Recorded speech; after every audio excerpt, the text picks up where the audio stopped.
A company I was working with had opened a new call center. So they had primarily retail, and they'd opened a new call center. And part and parcel of their operational strategy was for phones to be operating one telephony platform.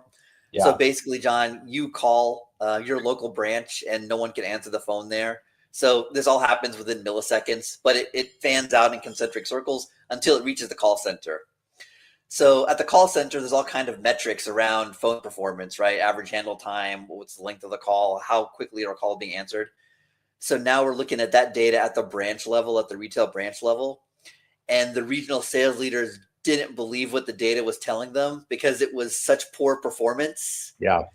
So we did an analysis, deep dive into the data to understand why that was happening, had some conversations with folks in the field to understand what was happening. What we learned was the reason it looked like people weren't answering the phones in these retail branches is because they had not been adequately trained on how to use the new system. Uh-huh. Right.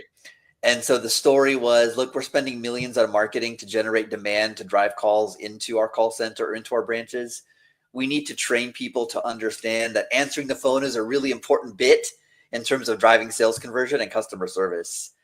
And so initially we were met with a great deal of resistance because there's no way the numbers can be that low. Yeah. Right. And the data is just reporting what's happening.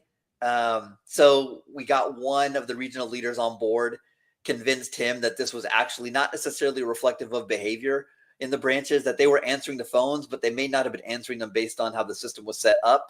Yeah. Within his region, he kind of plugged everything in the way it was supposed to be. He initially, within the first week, saw a huge spike in his answer percentage go up. Every week we had a 4-hour sales meeting with our chief sales officer.